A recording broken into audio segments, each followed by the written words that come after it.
세봄아, 내가 왜 여기 있어? 이 착오는 위험해. 세란이 소리쳤지만 이미 늦었다. 번개처럼 번쩍이는 빛과 함께 차고 안에서 폭발음이 울렸다.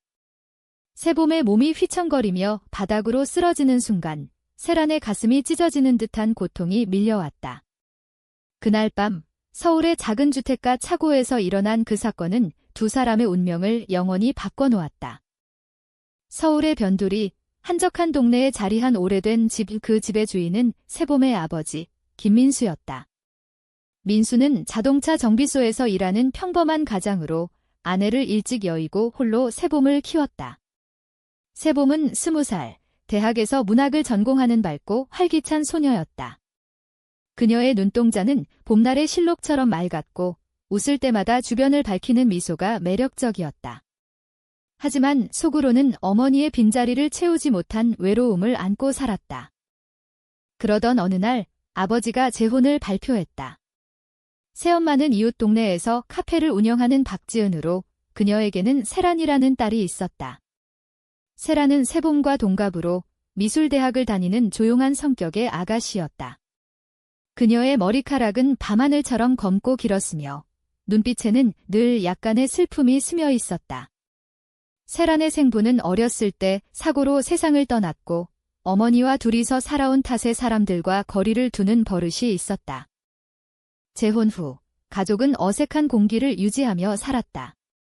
세봄은 세란을 의붓언니라고 부르며 친하게 지내려 애썼지만 세란은 벽을 쌓은 듯 대답이 짧았다. 언니, 같이 산책할까? 세봄의 제안에 세란은 고개만 저을 뿐이었다. 하지만 집안의 착오는 두 사람의 비밀스러운 만남의 장소가 되었다. 민수의 차고는 오래된 자동차 부품과 도구로 가득 차 있었고 그는 주말마다 차를 고치며 시간을 보냈다. 세봄은 어릴 적부터 아버지를 따라 차고에서 놀았고 세란도 가끔 그곳에 숨어 그림을 그리곤 했다. 봄이 깊어지던 4월, 벚꽃이 만발한 거리를 지나 집으로 돌아온 세봄은 차고 문이 살짝 열려 있는 걸 발견했다. 안에서 희미한 소리가 들려왔다. 호기심에 문을 열어보니 세란이 바닥에 앉아 울고 있었다. 언니. 왜 그래? 세봄이 다가가 물었다. 세란은 놀라 고개를 들었지만 눈물이 범벅된 얼굴을 숨기지 못했다. 엄마가 다시 결혼할 거래? 나 때문에. 세란의 목소리는 떨렸다. 지은은 재혼 후에도 과거 연인을 잊지 못해 고민 중이었고 세란은 자신이 짐이 된 것 같아 괴로워했다. 세봄은 세란의 어깨를 토닥이며 위로했다. 우리 가족이잖아. 언니 혼자 아냐. 그날부터 두 사람은 차고에서 자주 마주쳤다. 세봄은 세란에게 한국 전통 차인 한 잔을 타주며 이야기를 나누었고 세란은 세봄에게 자신의 그림을 보여주었다. 그림 속에는 한강의 일몰, 한옥마을의 풍경이 담겨 있었다. 이건 제주도의 바다야. 가본 적 있어? 세란이 물었다. 세봄은 고개를 저으며 웃었다. 아니, 하지만 언니랑 가보고 싶어. 시간이 흐를수록 두 사람의 관계는 깊어졌다. 세봄은 세란의 조용한 매력에 끌렸고 세란은 세봄의 밝음에 위안을 얻었다. 하지만 사회의 시선은 냉혹했다. 한국 사회에서 레즈비언 관계는 여전히 금기시되었고 가족 내에서는 더더욱. 세봄의 친구들은 너네 의붓자매잖아. 이상하지 않아? 라고 속삭였고 세란은 대학에서 비슷한 소문을 들었다. 여름이 다가오던 6월, 두 사람은 한강공원에서 산책하며 첫 고백을 나눴다. 세란 언니, 나 언니가 좋아? 그냥 자매 이상으로 세봄의 말에 세란의 눈이 커졌다. 나도. 세봄아. 하지만 우리 어떻게 해? 세란의 목소리는 불안으로 가득했다. 그날 그들은 손을 잡고 한강의 야경을 바라보았다. 불꽃놀이가 터지는 밤하늘 아래 두 사람의 마음은 불꽃처럼 타올랐다. 그러나 행복은 오래가지 않았다.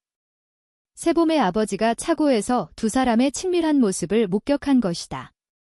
이게 무슨 짓이야? 민수의 분노가 폭발했다. 그는 보수적인 세대였고 딸들의 관계를 받아들일 수 없었다. 세란아, 너희 엄마한테 말할 거야? 이 집에서 나가 세라는 눈물을 흘리며 집을 나섰고 세봄은 아버지와 대치했다. 아빠, 왜 이해 못해? 우리는 사랑해. 그날 밤, 세봄은 차고로 달려가 세란을 기다렸다. 비가 쏟아지는 가운데 세란이 돌아왔다. 세봄아, 미안해. 나 때문에 두 사람은 서로를 끌어안았다. 하지만 그 순간 차고 안에 오래된 엔진이 과열되어 작은 폭발이 일어났다. 세봄이 다쳤고 세란은 그녀를 안아 병원으로 데려갔다. 이 사건은 가족의 위기를 불러왔지만 동시에 변화를 가져왔다. 병원 복도에서 세란은 손을 꼭 쥐고 세봄의 회복을 기다렸다. 언니, 나 괜찮아. 그냥 가벼운 화상일 뿐이야. 세봄이 웃으며 말했지만 세란의 마음은 무거웠다.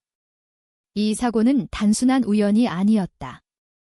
민수가 차고를 고치다 실수로 엔진을 방치한 탓이었지만 세란은 자신의 존재가 화근이라고 자책했다. 퇴원 후 집안 분위기는 얼어붙었다. 지은은 딸의 감정을 알게 되고 충격을 받았지만 세란아, 내가 행복하다면 이라며 조심스럽게 지지했다. 반면 민수는 여전히 반대했다.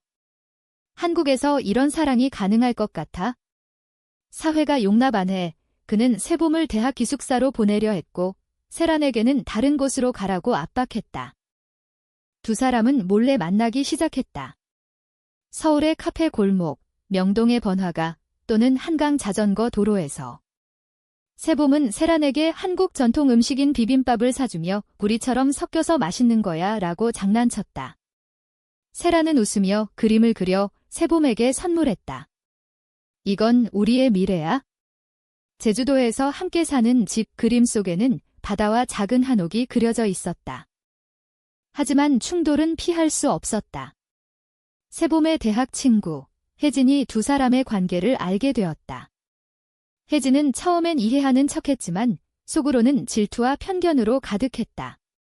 세봄아, 그건 비정상이야. 내 미래 망칠 거야. 혜진은 몰래 민수에게 편지를 보냈다. 세봄이가 위험해요. 세란 때문에. 이 반역은 고통을 불러왔다. 민수는 세봄의 핸드폰을 압수하고 세란을 집에서 쫓아냈다. 세란은 어머니와 함께 작은 아파트로 이사갔고 세봄은 집에 갇힌 듯한 생활을 했다. 아빠, 제발.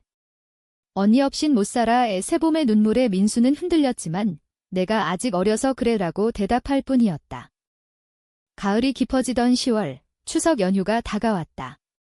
가족이 모이는 명절에 세란은 혼자였다. 그녀는 차고로 돌아가 옛 추억을 회상했다. 세봄아, 보고 싶어. 세란이 중얼거리는 순간 문이 열리고 세봄이 나타났다. 언니, 두 사람은 서로를 끌어안았지만 곧 민수가 나타났다. 이제 그만해. 세란아, 내가 떠나면 세봄이 행복할 거야. 세란은 절망했다. 그녀는 세봄을 위해 떠나기로 결심했다. 세봄아, 미안해. 나 때문에 내가 고통받아. 이 세란의 편지가 세봄에게 도착했다. 세봄은 울면서 차고로 달려갔지만 세란은 이미 사라졌다. 그날 세봄은 아버지와 대화를 시도했다.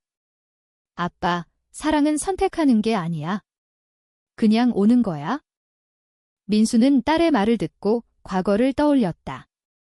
자신의 아내와의 사랑도 사회의 반대를 무릅썼던 기억. 세봄아, 아빠가 잘못했어. 그는 눈물을 흘렸다. 하지만 세란을 찾는 건 늦었다.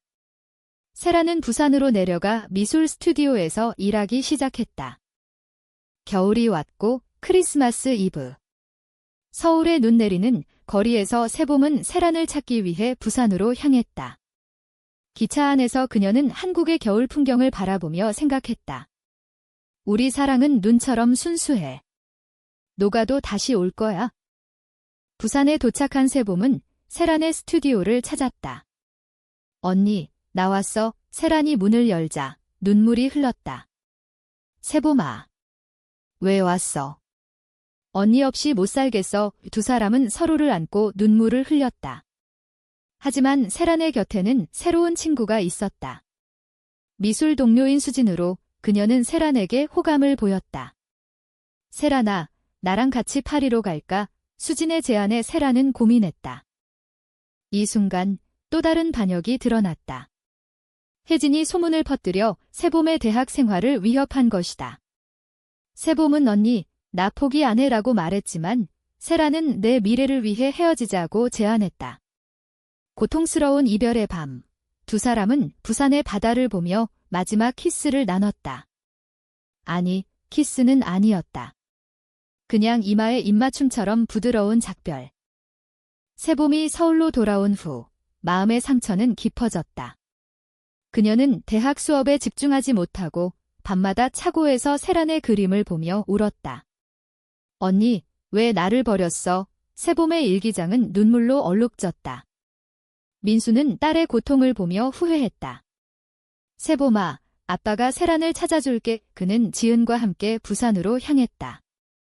부산의 작은 스튜디오에서 세란은 수진과 함께 작업 중이었다. 수진은 밝고 야심찬 여자로 세란의 재능을 높이 샀다. 세란아, 파리 전시회 가자. 내 그림이 세계를 놀라게 할 거야. 하지만 세란의 마음은 세봄에게 가 있었다. 수진아, 미안해. 나 아직 세란이 말끝을 흐렸다. 민수와 지은이 도착했을 때 세란은 놀랐다. 아버님, 어머님, 민수는 머리를 숙였다. 세란아, 미안하다. 아빠가 잘못했어. 세봄이가 너 없인 못 사는 걸 봤어. 지은은 딸을 안으며 내 행복이 제일 중요해라고 속삭였다. 세란은 눈물을 흘리며 세봄이는 괜찮아요. 라고 물었다. 그날 가족은 부산의 해운대에서 저녁을 먹었다. 한국 전통 해산물 요리인 회와 소주를 나누며 이야기를 나눴다. 민수는 자신의 젊은 시절 이야기를 꺼냈다. 나도 옛날에 사랑 때문에 가족과 싸웠어. 하지만 후회 안 해. 이 대화는 화해의 시작이었다. 세봄은 소식을 듣고 부산으로 달려왔다. 스튜디오 문을 열자 세란이 기다리고 있었다. 세봄아, 두 사람은 서로를 끌어안았다. 언니, 다시는 헤어지지 마. 세봄의 말에 세란은 고개를 끄덕였다. 하지만 수진의 존재는 여전히 그림자였다. 수진은 세란에게 나 포기 안 할 거야 라고 말하며 파리행을 압박했다. 고조되는 긴장 속 세란은 선택의 기로에 섰다. 세봄아, 나 파리 갈까 봐. 세란의 말에 세봄은 충격을 받았다. 언니, 나 때문에. 아니, 내 꿈 때문에. 세란의 미술 꿈은 파리에서 꽃 피울 기회였다. 세봄은 이해하려 애썼지만 가슴이 아팠다. 설날이 다가오던 1월, 가족은 서울 집으로 모였다. 차고를 청소하며 옛 물건을 정리하던 중 세봄은 어린 시절 사진을 발견했다. 언니, 우리 처음 만난 날 사진이야. 세란은 웃으며 그때부터 운명이었나 봐라고 말했다. 하지만 수진의 전화가 왔다. 세란아, 티켓 샀어. 같이 가자. 이 반역 같은 상황은 고조를 불렀다. 세봄은 세란에게 가. 하지만 돌아와 라고 말했다. 세란은 눈물을 흘리며 미안해. 세봄아. 내가 제일 소중해. 두 사람은 차고에서 마지막 밤을 보냈다. 비가 내리는 소리를 들으며 서로의 이야기를 나누었다. 한국의 사계절처럼 그들의 사랑도 변화무쌍했다. 세란이 파리로 떠난 후 세봄은 빈자리를 느꼈다. 그녀는 문학 작품을 쓰기 시작했다. 의붓자매의 사랑지라는 제목의 소설로 자신의 이야기를 바탕으로 대학에서 호평을 받았고 세봄은 작가의 길을 걷기 시작했다. 한편 파리의 세란은 성공적인 전시회를 열었다. 그녀의 그림은 한국 문화와 사랑의 테마로 유럽을 사로잡았다. 하지만 마음은 서울에 있었다. 세봄아, 보고 싶어. 세란의 일기장은 그리움으로 가득했다. 봄이 다시 오던 4월, 세란은 귀국했다. 세봄아, 나왔어. 공항에서 만난 두 사람은 눈물을 흘렸다. 언니, 영원히 함께해. 세봄의 말에 세란은 약속할게 라고 대답했다. 하지만 사회의 벽은 여전했다. 친구들의 시선, 가족의 걱정. 민수는 천천히 가자라고 조언했다. 두 사람은 서울의 작은 아파트로 이사해 함께 살기 시작했다. 세봄은 글을 쓰고 세라는 그림을 그리며 함께 사는 생활은 달콤했다. 아침에 함께 김치찌개를 끓여 먹고 저녁에 한강 산책을 하며 세봄은 세란의 어깨에 기대 우리처럼 사는 사람들 많을까? 라고 물었다. 세란은 많아. 그냥 보이지 않을 뿐이라고 답했다. 한국 사회의 LGBT 운동이 서서히 성장하는 가운데 두 사람은 작은 커뮤니티에 참여했다. 프라이드 행사에서 손을 잡고 걷는 날, 그들은 자유를 느꼈다. 하지만 또 다른 충돌이 왔다. 혜진이 세봄의 소설을 읽고 이건 우리 이야기잖아 라고 항의했다. 혜진은 과거 세봄에게 호감을 가졌던 터라 질투가 폭발했다. 그녀는 온라인에 소문을 퍼뜨렸다. 세봄의 소설은 실화야? 의붓자매의 금단 사랑, 이 스캔들은 세봄의 작가 생활을 위협했다. 세라는 세봄을 보호하려 애썼다. 세봄아, 나 때문에 미안해 하지만 세봄은 아니, 우리 사랑을 숨기지 않을 거야 라고 말했다. 두 사람은 인터뷰를 통해 공개적으로 관계를 밝혔다. 우리는 그냥 사랑하는 사람들입니다. 이 발언은 논란을 일으켰지만 지지자도 생겼다. 젊은 세대가 응원 댓글을 보냈다. 민수와 지은은 딸들을 지지했다. 우리 가족이니까 가족 모임에서 그들은 한국 전통 제사 음식을 나누며 화합했다. 하지만 혜진의 반역은 끝나지 않았다. 그녀는 민수에게 세봄을 구하세요 라는 편지를 보냈다. 민수는 화가 났지만 내 딸을 믿어라고 대답했다. 여름 페스티벌에서 두 사람은 무대에 섰다. 세란의 그림 전시와 세봄의 낭독회. 이 사랑은 차고에서 시작됐어요. 어둠 속에서 빛이 된 거예요. 세봄의 말에 관객들이 박수를 쳤다. 그날 수진이 나타났다. 세란아, 축하해. 나 포기할게. 수진의 화해는 과거의 그림자를 지웠다. 가을에 들어서며 두 사람은 제주도로 여행을 갔다. 그림 속 집처럼 작은 펜션에서 시간을 보냈다. 언니, 여기서 살까? 세봄의 말에 세라는 웃었다. 언젠가 제주의 검은 모래사장에서 손을 잡고 그들은 미래를 꿈꿨다. 겨울, 크리스마스에 가족이 모였다. 차고를 개조해 작은 파티 장소로 만들었다. 이 차고가 우리의 시작이었어, 세봄이 말했다. 민수는 잡바가 자랑스러워 라고 말하며 눈물을 글썽였다. 하지만 고조는 여전했다. 사회의 압박으로 세봄의 소설 출판이 지연되었다. 레즈비언 스토리는 안 돼 라는 출판사의 말에 세봄은 절망했다. 세라는 포기하지 마, 우리 같이 싸우자 라고 격려했다. 새해가 밝아오던 날, 두 사람은 한옥마을에서 새해 소원을 빌었다. 영원한 사랑. 그들의 관계는 이제 공개적이었고 지지자들이 늘었다. 혜진은 사과 편지를 보냈다. 미안해, 세봄아. 나 잘못했어. 시간이 흘러 두 사람의 사랑은 성숙해졌다. 세봄의 소설은 독립 출판으로 나왔고 베스트셀러가 되었다. 한국 사회의 변화를 상징하는 작품기라는 평을 받았다. 세란의 그림도 국제적으로 인정받아 서울 갤러리에서 개인전을 열었다. 사랑의 색채라는 테마로 차고에서 영감을 얻은 작품들. 하지만 인생은 항상 평탄하지 않았다. 세란의 건강에 문제가 생겼다. 미술 작업 중 과로로 쓰러진 것이다. 병원에서 세봄은 세란의 손을 잡고 건니 나 없이 가지 마라고 울었다. 진단은 피로성 빈혈이었지만 사건은 두 사람의 유대를 더 강하게 만들었다. 회복 후 두 사람은 더 깊은 대화를 나눴다. 세봄아, 만약 내가 없으면 세란의 말에 세봄은 그런 말 하지 마. 우리는 함께야. 한국의 의료 시스템과 가족의 지지로 세라는 건강을 회복했다. 봄 축제에서 두 사람은 결혼식을 올리듯 작은 의식을 치렀다.